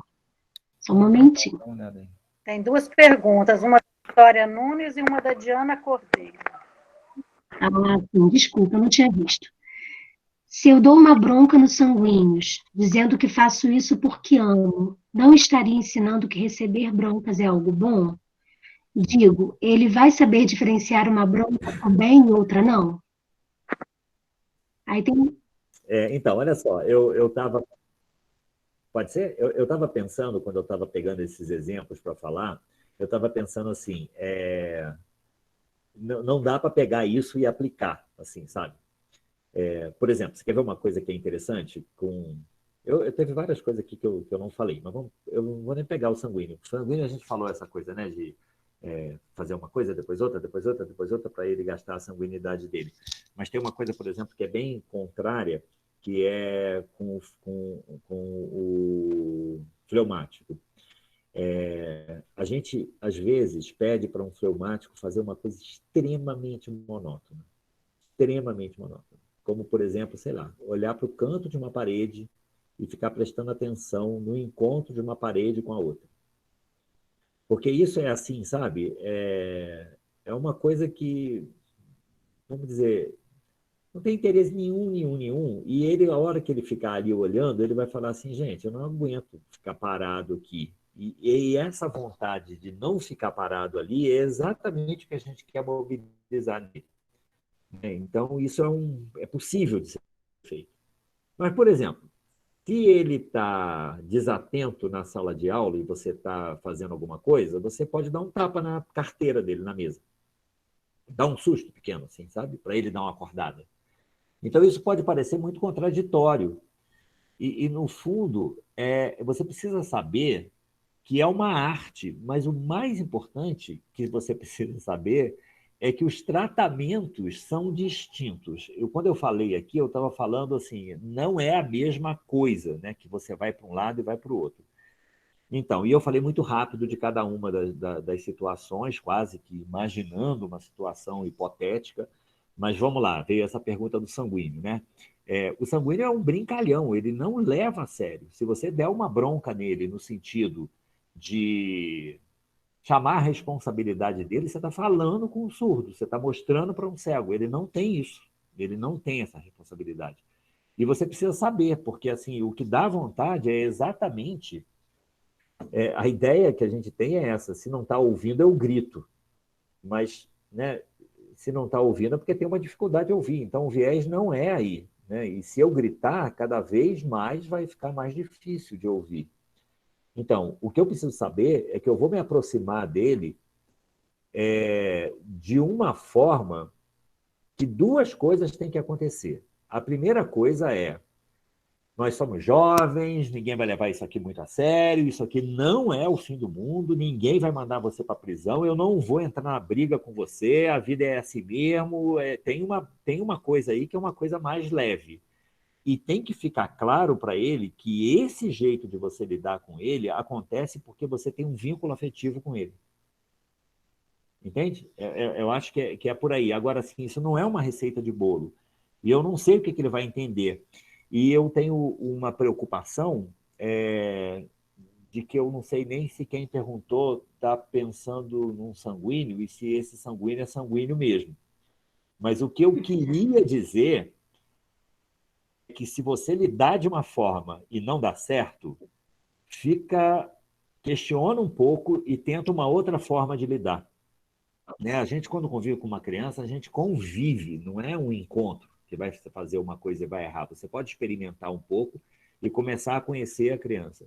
Então, por exemplo, é recorrente isso, você pegar fogo na hora que tem um colérico pegando fogo. Isso não adianta nada, isso não ajuda em nada, não é pedagógico. Você pode até fazer, você pode amedrontar o colérico na hora e na hora ele ficar quieto, porque né, o teu fogo é maior do que o fogo dele, a tua força é maior do que a força dele. Você pode bater nele, ele não pode bater em você enquanto ele é criança. Né? Depois ele vai crescer, talvez as coisas mudem. Mas isso não é pedagógico. Ele vai simplesmente parar de fazer alguma coisa por medo. Então, você não educou. Né? Então, assim, você tem que saber que ainda que você perca a cabeça junto com ele, depois que aquele fogo apagar, você tem que chegar e conversar com ele. Falar, ó, aconteceu uma coisa ali, aí ele vai pensar sobre, mas ele só vai pensar a hora que a fogueira dele apagar. Então, assim, não é para mimar, não é para de jeito nenhum passar para o sanguíneo uma coisa que seja, assim, falta de firmeza. Né? Você precisa se mostrar firme e dizer, olha, não pode acontecer isso, mas eu não sei te dizer como é que é, mas é de um jeito que quase como se você pensasse assim, não vai ser com calma, não vai ser com seriedade, não vai ser com fúria. Vai ser com uma outra coisa que é uma linguagem que o sanguíneo entende, que é uma linguagem meio brincante. É uma linguagem de que a gente vai esquecer isso aqui, isso vai mudar, isso não é o final do mundo, porque isso ele entende. E chegando assim por esse viés, né, quase como se você fosse um sanguíneo também, você ser firme e dizer, olha, mas não pode fazer isso. Entende? Não sei nem se a pergunta entende, mas eu só queria mostrar que são formas diferentes de fazer. Tem uma pergunta aqui, por que não se dá mel para crianças pequenas? O mel, por mais romântico que ele seja, né, um alimento natural e tudo, ele é um alimento de origem animal. ele passa por um processo de organização que é muito maior do que o processo de organização de uma planta. E talvez dizendo assim fique um pouco... Porque tem realmente várias considerações, mas talvez dizendo assim fique um pouco claro. Quem usa mel não é vegetariano. Quem usa mel come um produto feito por bicho. E bicho tem uma organização que é uma organização mais complexa do que a organização vegetal. E crianças pequenas ainda estão se organizando mais nesse nível vegetal. Então, a partir do momento que a criança fala eu, 3 aninhos, 4 aninhos, já dá para usar o mel, e o mel vai fortalecer esse processo da individualidade, vai fazer com que a criança se torne mais madura. Mas você fazer isso com uma criança muito pequenininha não é interessante, não. É uma coisa precoce. Você está dando um alimento de origem animal, não vegetariano, para uma criança muito pequena. Darlan, pode dar alguma orientação de como reconhecer os temperamentos nas crianças pequenas? Pois geralmente ficamos mais no estudo, eu acho que é isso, do tipo constitucional, pois o temperamento é menos aparente nas crianças abaixo de 6 anos. É isso mesmo. Assim, foi por causa disso que aqui na palestra eu falei dos coléricos e dos melancólicos mais ou menos juntos, e falei também dos fleumáticos e dos sanguíneos mais ou menos juntos. A gente, quando os temperamentos não se definiram, né, e isso acontece com a criança do primeiro setênio, a gente vê em grupo, a gente vê os coléricos e os melancólicos juntos, e a gente vê os sanguíneos e os fleumáticos juntos.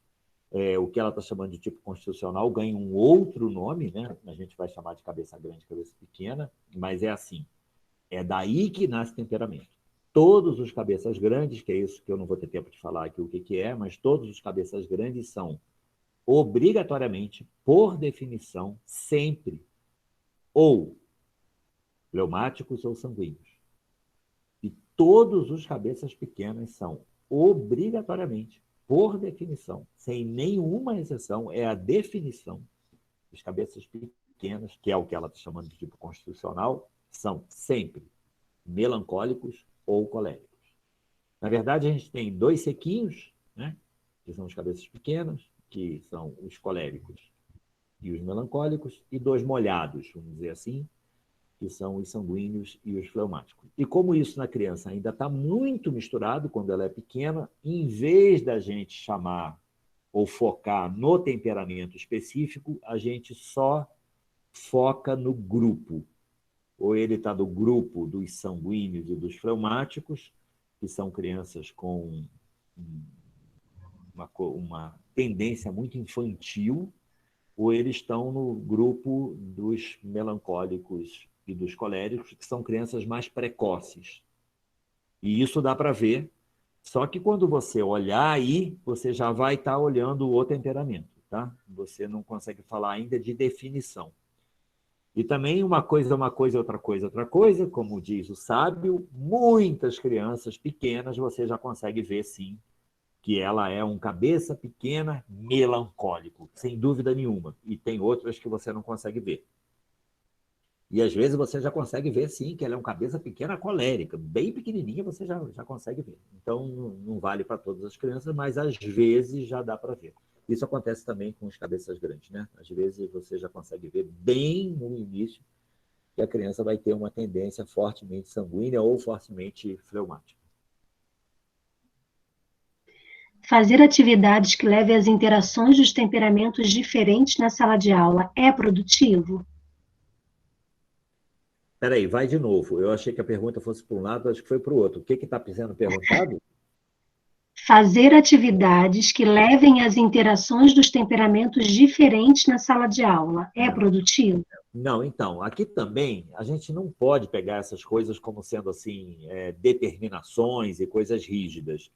O que a gente procura fazer é botar junto, para uma convivência maior, crianças que têm temperamentos parecidos, para que uma, inclusive, veja na outra aquilo que ela sofre e comece a se incomodar com isso. E a ideia é bem a ideia mesmo de coral com vozes. E você pode dar comandos para um e para outro, por exemplo, os sanguíneos são muito curiosos, então você pode fazer um tipo de pergunta que atice a curiosidade para um grupo da turma, né? Os outros, os coléricos são muito de tomar iniciativa, então se você vai propor alguma coisa para fazer, aquele grupo ali estão os ativos, você pode propor para ali. Então existe uma maestria, né, nisso, né, de você, de alguma forma, lidar de uma forma objetiva com esse processo. Não quer dizer de jeito nenhum que essas crianças não possam conviver. E elas vão conviver, mas não de uma forma terapêutica. A gente não faz terapia 24 horas por dia. Elas vão viver a vida e vão se confrontar com crianças de temperamento diferente. Às vezes a gente tem isso, por exemplo, com irmãos, né? E aí já começa a ter uma outra complicação, porque é um convívio muito intenso e que às vezes é um convívio que é conflituoso por causa do tempero de cada um. Às vezes, assim, vamos dizer, em essência, aqueles irmãos se amam, mas o jeito de ser não combina. Às vezes, em essência, eles se amam, eles são muito diferentes e na diferença combinam. Isso tudo é um mistério, a gente tem que ver o que está acontecendo e como é que as coisas... Às vezes as pessoas perguntam assim, combina de uma pessoa de um temperamento tal, namorar, casar, conviver com uma pessoa do mesmo temperamento, do temperamento contrário. Essas perguntas não têm o menor cabimento, porque isso depende de como que você vai usar o seu temperamento, que grau de maturidade que você tem. Essa coisa do conhece-te a ti mesmo, né? É muito interessante estudar temperamento, porque a gente não está só conhecendo a criança, a gente está se conhecendo. E aí, você se conhecendo, você começa a se tratar também, né?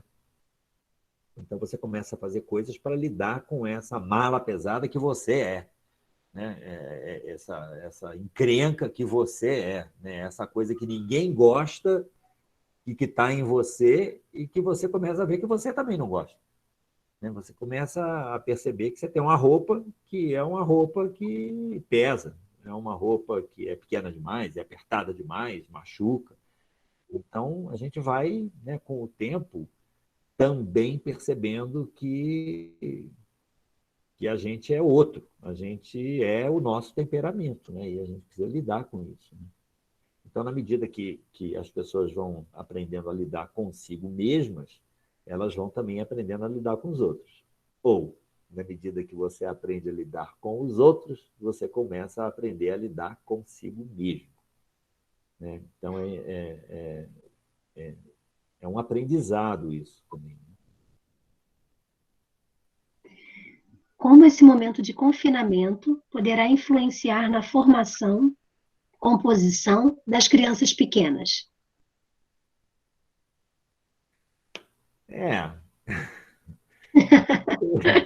É, realmente eu não parei para pensar nisso, nem sei se isso vai ter um impacto igual sobre todas as crianças. Eu acho que as crianças, principalmente as crianças pequenas, cada uma deve estar vivendo isso com o seu temperamento, né? Talvez crianças traumáticas estejam adorando acordar mais tarde e ficar em casa. Exato. Verdade. É possível. Devem ter crianças que estão desesperadas para ir para a rua. Eu não sei, assim... eu queria dizer que tem uma coisa que, para criança pequena, é interessante. Não que ficar confinado seja interessante, mas viver em um ambiente de fechamento e de contração é uma coisa que deveria existir como polo a viver num mundo de fora e aberto. Então, não é isso que a gente está vivendo, não estou falando a favor disso, mas a gente tem uma tendência de uma vida muito aberta, muito fora, demais. E essa coisa de estar dentro de casa agora, a gente está vivendo como o contrário, e a dor é exatamente essa, né? Do contrário de uma vida que para a gente era muito comum, que era uma vida de lá fora. Enfim, tem coisas que são possíveis de serem feitas no ambiente dentro, assim como tem coisas que só podem ser feitas no ambiente fora, tem coisas que ficam mais fáceis de ser feitas no ambiente dentro. Esse papo é um papo que deriva, né? Vai para o outro lado, mas assim, eu diria até mais que não é tanto confinamento, mas é o que está sendo feito com as crianças dentro de casa nesses dias, né? também não seria tanto, tá todos lá fora sempre o dia inteiro, não é tanto isso, mas o que se faz enquanto isso está acontecendo? Esse foi um jeito de não responder e de enrolar, mas De enrolar. Bom, Darlan, a gente, né, tá chegando já ao finalzinho, né? A gente não tem mais pergunta, mas olha, que incrível te ouvir falar, aprender mais. Eu, enquanto professora de educação infantil, fiquei aqui só saboreando mesmo. E às vezes até reconhecendo um aluno ou outro. Então, olha, não Muito tem bom. novidade nenhuma no que eu falei até muito pouco, porque por causa do tempo. Foi só para dizer para vocês que existem diferenças e indicações e, vamos dizer, condutas objetivas, né? Eu vou fazer uma propaganda aqui. Pode fazer uma propaganda? Pode? A partir de agosto, eu vou dar um curso, vai ser um curso online sobre tipos constitucionais. Então, vai incluir temperamentos, que é uma tipologia, né? Temperamento faz parte de cabeça grande, cabeça pequena, e tem ainda mais duas tipologias que a gente chama de criança cósmica, criança terrena, e criança pobre e rica em fantasia. O temperamento é só a tipologia que diz respeito ao corpo e ao que a gente chama de vontade. O âmbito dos sentimentos e o âmbito dos pensamentos não tem a ver diretamente com temperamento e faz parte desse assunto, chama tipos constitucionais. É claro que eu vou mandar para vocês da escola a divulgação do curso, e aí vocês passam para... Vocês têm a mala direta de todo mundo que assistiu, né? Isso, então, a gente está programando isso, né? Eles vão preencher um formulário e a gente vai ter. Mas a gente pode mandar também, né, no mesmo canal que a gente usou, né? Acho que chega para todo mundo. Manda para a gente, sim. A gente divulga também. Fiquei até com vergonha aqui agora que eu falei mala direta. Isso fala um pouco a respeito da... Tá bom, então. Tudo bem. Mas, olha, realmente, Nossa, foi... eu queria que isso fosse um estímulo para vocês estudarem. A gente não vai saber lidar com crianças se a gente não conhecer criança, né? A pedagogia Waldorf se anuncia como uma pedagogia baseada no conhecimento da criança. Isso é quase que uma denúncia. É quase que uma denúncia de que várias pedagogias não se baseiam no conhecimento da criança. Se baseiam em didática, métodos pedagógicos, mas não no conhecimento da criança. Então, estudem a criança, conheçam a criança.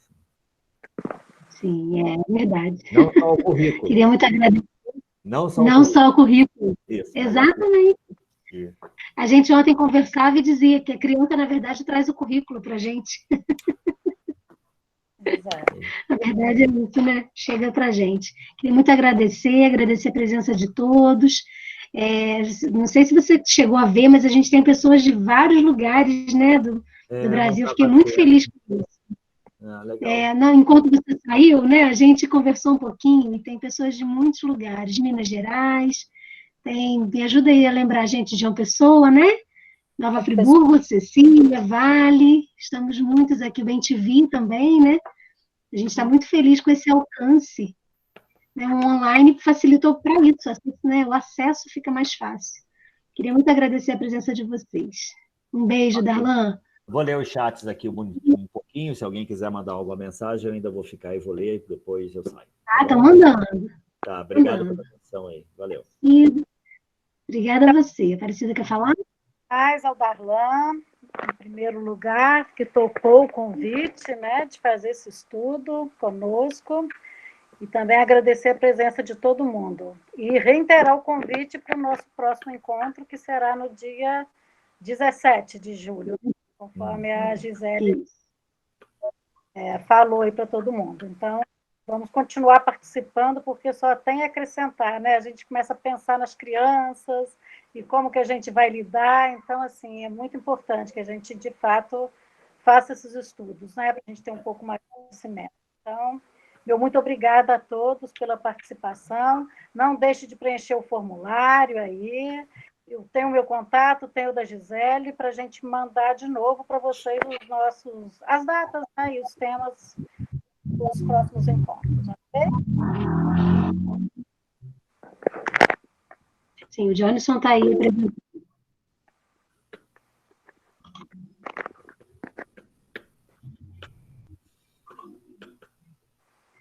Lembrando também, né, que vai estar disponível no canal da escola, né? Então se inscrevam e curtam lá, porque realmente está gravado.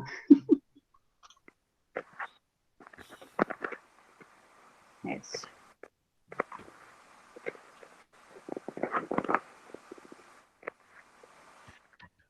Tem alguém perguntando do curso online, eu vou mandar, eu vou divulgar.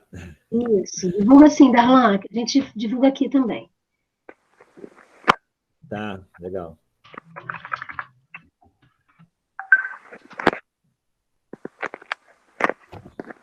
Darlan, eu tenho depois o total do que foi escrito no chat em texto. Se você quiser, eu posso te mandar por e-mail ou por WhatsApp. Ah, legal. Manda um e-mail. Pode mandar. Legal, porque agora só que eu estou vendo aqui. Pois é. Tá bom, gente. Então, tchau. Obrigado. E depois eu vejo aí o que o Jonathan vai mandar, tá bom? Isso, obrigada. Um beijo. Valeu. Um beijo Tchau. a todos. E a gente espera vocês no dia 17. Um beijo. Tchau. Obrigada, beijo para todo mundo. Até... Tchau. Salve.